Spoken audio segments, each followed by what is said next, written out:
Hello and welcome to another segment of What's on Your Mind. I'm Jaren and this is Gavin. Okay. So usually we talk about football, but besides this time we're going to talk about something different. We're going to talk about basketball. So we have playoff basketball going on right now.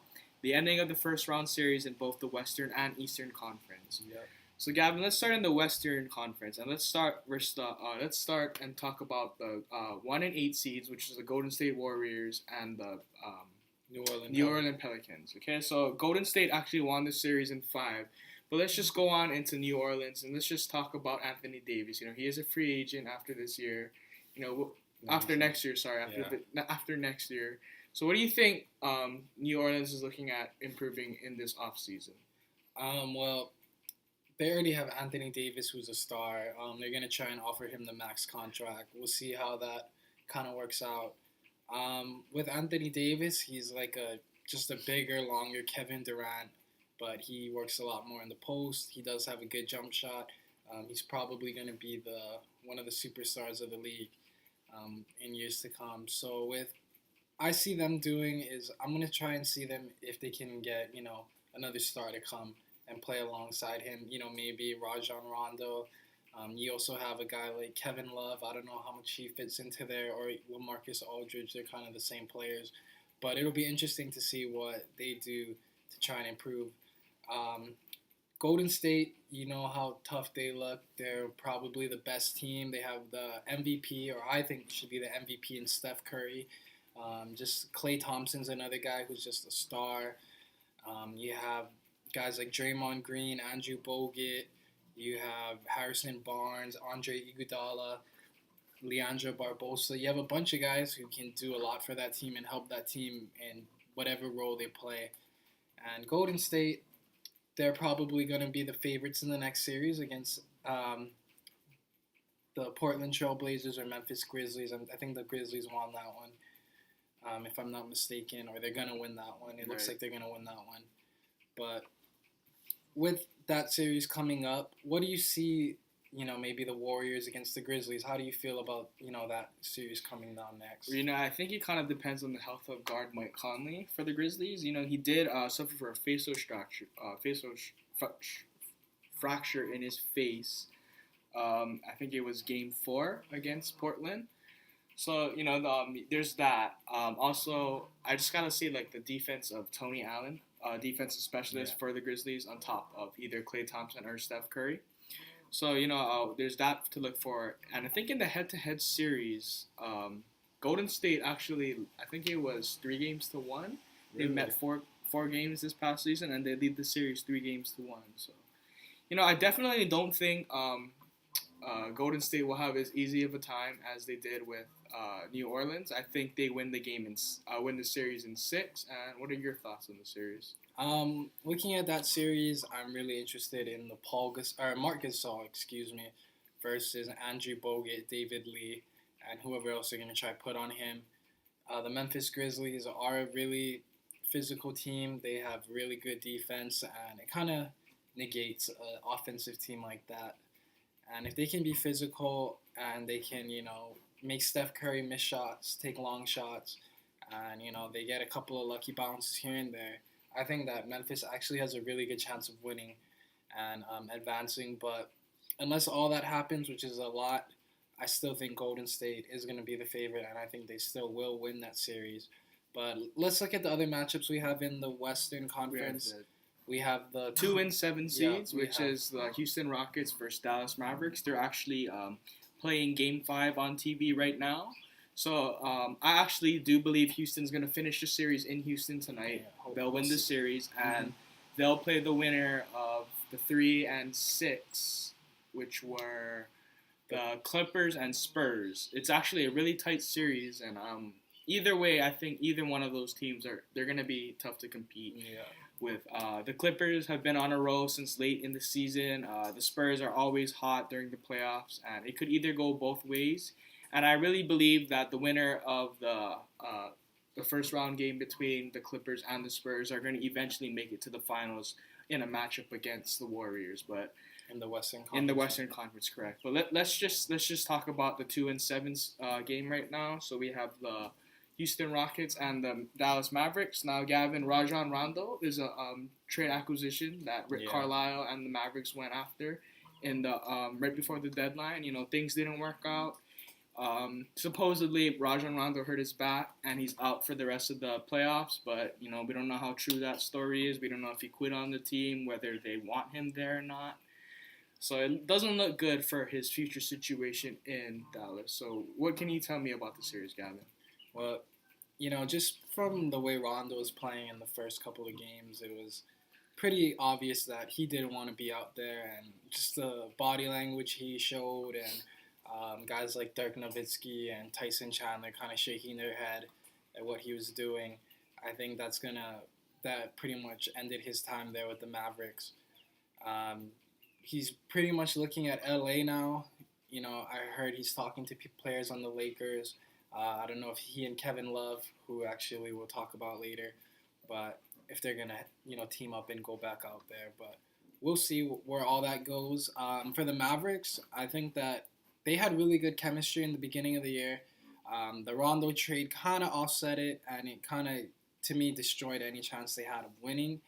I think they're going to be done, and they're going to have to start from square one at the point guard position. They have a really complete team. They're pretty good 2 through 5, and they have a couple of great bench players like J.J. Barea, Amari Stoudemire, guys like that. So we'll see where that series goes, or where they go, actually, the Dallas Mavericks. But the Houston Rockets, I noticed Dwight Howard looks a lot healthier. He looks a lot better, and if he can play at this level and he, doesn't get hurt, no setbacks, he's going to be the reason why they maybe can contend for a championship. And they're going to need Dwight Howard. They have James Harden. They have Josh Smith, Corey Brewer, Jason Terry. We'll see where that team goes. They're definitely going to look like real contenders, especially coming out with the 2 seed. What did you feel? What did you think about the series, Jaren? Oh, well, like I said, I really believe that the Houston Rockets have this game or have this series finished. They're going to move on and face the winner of the Clippers and Spurs series. So moving on to that series now. Like I said, the Clippers have been hot of late. They were actually, I believe they had the NBA's best record in the month of March and beyond. Spurs are always hot in the playoffs. Greg Popovich, Tim Duncan, and Tony Parker, Manu Ginobili. Those are it's probably one of the best coaching tandems with his players, in our generation. So I really believe that the winner of that series, like I said, is going to topple the Houston Rockets in the semifinals in the Western Conference. So let's move on to the Western Conference Finals. And yeah. I know that you're thinking on the same page as me, and you believe that it'll be the Golden State Warriors in the conference finals. Yeah, I think it's gonna be Golden State and San Antonio. Golden State and San Antonio. If that series were to happen, I see the Golden State Warriors winning in 7. I think it's gonna be a back and forth series. I think the Spurs might steal a game within the first 2 they play in the series. And Golden State's going to be in a hole, and I really think they're going to climb out of it and show that they're a championship-ready team. And I think they're going to make it to the NBA Finals to represent the Western Conference. What about you? What is your Western Conference final prediction? Well, you know what, Gavin? This year, I really think that, the Golden State Warriors had such a great year. Rookie head coach, Steve Kerr. He did such a great job with that team. Draymond Green, he's made a case for winning NBA's Most Improved Player this year. Yeah. But, I think that the experience is going to come to haunt them a little bit. And I do think that they'll falter in the conference finals. And they'll actually lose, not to the San Antonio Spurs. I really believe the Clippers. Wow. Clippers are going to be a team to look at. I think they'll beat the Spurs in 7. And I think they'll beat the Golden State Warriors in 7 as well. What about against the Rockets? What is that? What about against the Rockets? I think they'll win it either 6 or 7. It'll be tough either way, Chris Paul, Blake Griffin, just that tandem right there is actually the best scoring tandem in the NBA. When they're on the floor together, they just their percentage-wise and just points difference between their team and the opponent's team, it's great. And I really believe that Chris Paul and Blake Griffin is just too much of a formidable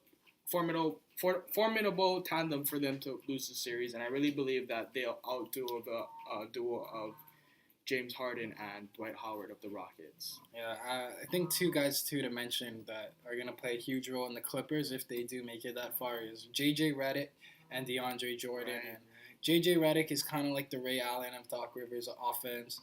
He's always running up and down the court, always running around, running off picks, running off screens. He did miss a couple of shots in that Game 2 loss, but he is still a pretty clutch player. He hits the big shots. We'll see how that goes with him. And then with DeAndre Jordan, he just needs to make his free throws. You know, they're going to hack him all the time. Right. And if he can't That's make what the the free Spurs throws... are actually doing this series. Yeah, so if DeAndre can hit some free throws and he can make a difference, a big difference like he usually does on the defensive end, I think the Clippers do have a pretty good chance. So you have LA, I have Golden State. Let's look at the Eastern Conference to see who's going to meet them. So, you know, we have the 1 and the 8 seed right now. We have Atlanta and we have Brooklyn. You know, it's being a battle. It's series is tied 2-2. It's 2-2. Right now it's 2-2, and Brooklyn has won 2 in a row. Darren Williams looks like a new guy. I don't know what happened to him, but he looks really good. Joe Johnson's playing at a higher level. Even Brook Lopez has been contributing a lot. Atlanta, I just think they're running out of gas, and you know the inexperience is catching up to them. The loss of Thabo Sefolosha, I think, was a really big one, and he was really their only guy that had playoff experience or actually played in an NBA Finals with. He played with OKC, so we saw that. We're starting to see them crumble. I think Atlanta's going to win the series, but I actually think they're going to lose to Washington, and I think Washington will be in the Eastern Conference Finals. Wow. I just think, John Wall, Bradley Beal, under the leadership of Paul Pierce, who's kind of mentoring them. You also have Nene, and you have Marcin Gortat. So I really think that the Wizards are going to make it to the Eastern Conference Finals. They'll beat the Hawks in, I'll say, 6 or 7 games, maybe even less, depending on how Atlanta looks against Brooklyn. But how do you feel about, you know, that series with Atlanta and Brooklyn? Well, right now, Atlanta and Brooklyn, I was watching all those games on TV, and, you know, it really is a back and forth. It's been a back and forth series. You know, there hasn't been one dominant team on the court at all times. You know, Atlanta, although they did have the best record in the Eastern Conference, they came in as the number 1 seed. You know, everyone thought they would fly by the Nets. The Nets have proven that, you know, they're a high-caliber team, and they're going to compete. They do have the stars, too. Right. They do have 3 of their own, right. So. I also look at that the Atlanta Hawks team, and I just think they don't really have one true superstar on their team. They have a bunch of like great role players. Mm-hmm. And, you know, they do have, you know, a few all-stars like Al Horford and Jeff Teague. You know, they're all-star players, but they're not superstar players.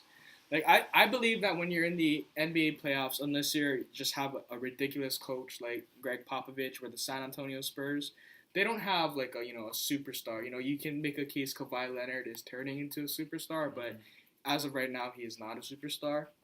You look at the Atlanta Hawks; they have a bunch of Kyle Korver. He can shoot the lights out of any ball. They have just a lot of depth on that team. But I don't believe like I said, their lack of a superstar is going to hurt them. I do think they'll bounce the Nets out in 7. But I do believe that the Washington Wizards and the Atlanta Hawks, that'll be a great series. And I do see the Wizards making it to the Eastern Conference Finals too, where I hope they'll meet the Cleveland Cavaliers. But we'll get to that in a bit. So right now, we'll look at the 3 and the 6. That's Chicago and Milwaukee right now to see who's going to play your Cavaliers. Right. But the 3 and the 6, we have the Bulls, a Bulls team who was up 3-0. But they've lost two games. So it's turning into an interesting series. I really think that Chicago's going to come out hot in Game 6, and they're going to put away Milwaukee and whatever momentum they think they have coming and playing at home. So I really think Chicago's going to win. I just think that Milwaukee doesn't have enough scoring on the offense. Michael Carter-Williams has been all right, and he's been really good during the regular season. But the playoffs, he's starting to come on. We'll see if he can carry that team. Yeah, and then, the loss of Jabari Parker really hurt this team as well. Milwaukee will be a lot better with him in the lineup as well. I just think it's too soon for them, and a Chicago team that has guys like Paul Gasol and Joakim Noah and Derrick Rose who played in the playoffs before, I just think that they're going to outlast them. You know what, Gavin, I agree. I do think the Bulls will win in 7. I really think that tomorrow when the Bucks come out and they're gonna play a highly contested game six. Let me tell you that, and I really believe that they're gonna push it series even 3-3, and they're gonna end up getting bounced in game seven. So we'll still never have NBA team come back from a 3-0 deficit to win the series. Yeah, not yet anyway. Right. So we already know the Cleveland Cavaliers bounced out Gavin's Celtics. Gavin really is a big fan of the Celtics in 4 games. Sweet. But, there is a lot of controversy with that. Kevin Love is most likely out for the entire NBA playoffs. He tore his labrum in his shoulder. He dislocated his shoulder on a play that I thought was a little dirty by Kelly Olynyk. It looked as if he grasped his arm and he pulled down on it. And, of course you can say, he was fighting for the ball. He's trying to block him off for the rebound. But from the look of it, I really don't see how that can be an accident. I really thought it was Celtics are frustrated. They played the Cavs tight in the first 3 games. They were actually up at halftime the first 2 games, but Cleveland did come back and won both of those games. So I really think that the Celtics were just frustrated. I think it'll hurt their chances of landing Kevin Love this offseason because, he was tied to Boston this offseason. Yeah. I really think the loss of J.R. Smith, too, for the first 2 games of the Eastern Conference semifinals is going to hurt the Cavs. He struggled a little bit in the beginning series of versus Celtics. His shot wasn't on point, but he did have a nice game 3. He had a nice game 4 until he was ejected from his flagrant, and he's just gonna have to deal with his 2-game suspension. But I do believe that Cleveland and Chicago will meet in the semifinals. I do believe that Cleveland will still prevail, but I do believe that it's gonna be a challenge for them. No Kevin Love, no J.R. Smith for the first 2 games. I say Cleveland wins in 7. What about you, Gavin? Great points. I'm glad you brought up the J.R. Smith because if the Kevin Love play with Kelly Olynyk is considered dirty, then I don't even know what to call J.R. Smith's play. He just basically threw a backhand punch that knocked Jay Crowder square in the jaw and buckled his knee. He ended up leaving with a sprained knee and possibly a concussion, maybe even a few lost teeth. I don't know. But it was a real physical series. Even before that, you saw Kendrick Perkins getting into it with Jay Crowder. Crowder playing LeBron very physical, bumping LeBron, and I'm sure they're looking out for their teammates. But that's just how the series was going. It was a real chippy series. I mean, Boston, we got some really chippy guys that I really like. Guys like Marcus Smart, guys like Isaiah Thomas, Avery Bradley, Jared Sullinger, Kelly Olynyk. Yeah, so even guys like Tyler Zeller, who's a former Cav, they have a lot of assets, and what this team needs, and what I kind of took away from the series is that we just need someone that can be a star for us, and we need a rim protector. Kawhi Leonard's a free agent. I think that's a pretty long shot. It's almost slim to none. But a guy like that who can maybe cover LeBron, and you don't have to, work those double teams and work all those other plays on trying to stop LeBron. If you can get a guy who can just match up with him and, play him, LeBron, keep him to 20 to 25 points, I think that's a great defensive player and a great player that the Celtics need. And, they need a center as well. Rim protecting guy, I see maybe targeting Willie Cauley-Stein in the draft, the center from Kentucky. Maybe we trade up or we have a lot of picks so we can maybe make a move for him. But we'll see where all that goes. But with Cleveland, I see them going into Chicago. No Kevin Love. J.R. Smith is going to be down. I think the Cavs are actually going to lose the first 2 games at home, but I really think they're going to end up coming back and they're going to win the rest of them in 6. I think the Cleveland is going to turn it on once they figure they're in a hole and their backs are against the wall. LeBron James is just an unbelievable player, and he's going to definitely go down as one of the best all time, and I can't see him losing a series. So I think it's going to end up being Washington and Cleveland. I think Washington is going to give Cleveland a big run for their money. They're not getting enough credit as they, deserve. It all depends on the John Wall versus Kyrie Irving matchup if that were to be the Eastern Conference Finals. I give the advantage to Irving just because he's playing with LeBron. But, I picked the Cavs to win that series in 6 games as well. 6 games as well. And, how do you feel about Gavin, I like your predictions as well. I really believe it's gonna be Cleveland and Washington. I do believe Cleveland also wins in 6 to make it to the finals. First my pick, which was the Clippers, or Yeah, which is you the have the Clippers. Clippers. Yeah. So it's gonna be the Cavs and Clippers in my NBA finals prediction. And who do you believe is gonna be in the finals? So I believe it's going to be Golden State against Cleveland. I think it's going to be a very great series. It's going to have a lot of, superstar adrenaline, with the pressure on being the finals, Golden State's first one, especially with Steph Curry, Klay Thompson, that group of guys right there. I just look at it like Golden State, it's their year, and I'm going to pick Golden State to win in 6. I'm sure as a Cavs fan, you probably might think otherwise, but I really believe that it's Steph Curry's year. It's his year, and he's going to cement himself as a superstar in this league. Klay Thompson's going to cement himself as a superstar, and we're going to see a shooting performance with the Golden State Warriors that Cleveland just cannot handle. They're not going to be able to guard them. I wouldn't be surprised to see LeBron on Stephen Curry maybe in the fourth quarter, but I just think that Golden State, they're just too good, too much depth, just too much talent, too much chemistry, and I believe they'll win in 6. What about you, Jaren? You know what, Gavin? I believe that the Cleveland Cavaliers, without Kevin Love, is actually going to win in 6 games. They're going to beat the Los Angeles Clippers. They're going to be NBA champions.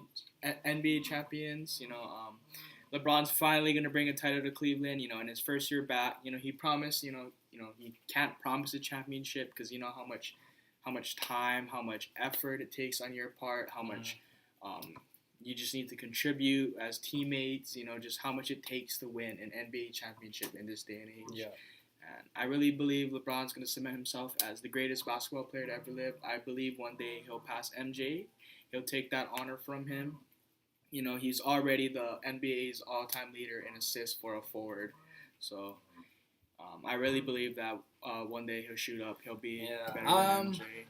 I know it's kind of early to still say that, but LeBron's already won. I think it's all a generational thing. That's just how it is. Even before when MJ was in his prime, a lot of people didn't think he would be what Bill Russell was. And it's just hard to say because we never really saw those guys play. I mean, I didn't really get to see Michael Jordan play that much, or at least in his prime anyway. And I'm watching LeBron play in his prime. And, as people get older and, new sports fans and new, trends come up and down, I'm pretty sure LeBron, at least in our generation, will be considered the best player to ever live. Is that true, though? We'll never know, but that's just the kind of trend I'm seeing right now. Just with the rings alone, I think Jordan has the advantage. But if LeBron can win a couple more in Cleveland, I think he's going to make a really strong case to be the greatest of all time. But. Okay, so to wrap this up, let's just talk about Kevin Love. Okay, so let's just he's out for the rest of this playoffs. It's not official, but torn labrum in your shoulder, you can't ask for him to come back. At any point, unless they make the finals and it's game 5, game 6, maybe he can try and make a comeback. But I rather think that Tristan Thompson, he's a great offensive rebounder. He's nowhere the type of player Kevin Love is, but him 100% healthy over Kevin Love, who's maybe at 60-70%. I'll take Tristan Thompson over him any day. But what I wanted to talk about Kevin Love is where do you think he's going to end up in after this upcoming year's free agency. So I do believe that he's going to stay in Cleveland. He came here, he wanted to win a championship. Winning a championship was his number one priority. Although I do believe he's going to win a championship this year, he's not going to feel like he completely earned it because, he didn't end up playing the rest of the series. Mm-hmm. But I don't see him leaving, It's just, for a player like Kevin Love, he's kind of a low-key, he doesn't want to keep his publicity, he doesn't want to be one of those players who are in the media. Right, in the media all the time. There were early in the season, just when Cleveland was I think they were 19-20 at one point in January, and everyone was just laughing at the Cavaliers, saying, they're a joke. Kevin Love was a big bust, trading Andrew Wiggins, who's gonna be a Yeah, I future still think superstar. that was a bad trade. I said it from day one that Andrew Wiggins' potential to play against or play with LeBron alongside him on the wing. I just thought that you're just looking at having the best backcourt in the NBA with LeBron, Kyrie, and Andrew Wiggins, three number one overall picks. I really didn't see the value in Kevin Love. I felt like he was going to be reduced to a Chris Bosh type of role in Miami. So, if they do keep Love and they win a championship, I can understand why, because why break up the chemistry? But I personally feel that Kevin Love is going to go with Rondo to the Los Angeles Lakers. Um, it just seems like this is the Lakers' last chance. They missed out on Melo last year. They missed out on, everyone else the year before and prior to that as well. And I just think Kobe Bryant needs to take a pay cut. And that's the main thing. He can't be making that much money for a guy who's only going to play in maybe 30 games. So, if Kobe can take a pay cut, if he can find it within him to take a pay cut, which probably won't happen. But if he were to, I could see them signing, bringing on those two guys and bringing in a couple more key guys to help them out. And, they're going to have a high pick in this draft. We'll see what they do with it. Maybe if they get lucky in the lottery, they get a Jahlil Okafor or Karl Anthony Towns. So it'll be interesting to see what happens with the Lakers. It could be a quick turnaround for them. They could win the lottery. They could get maybe one of those centers, put in Kevin Love, put in Rondo. If Kobe comes back, boom, right there. You have a pretty solid core group. You have Julius Randle coming back as well.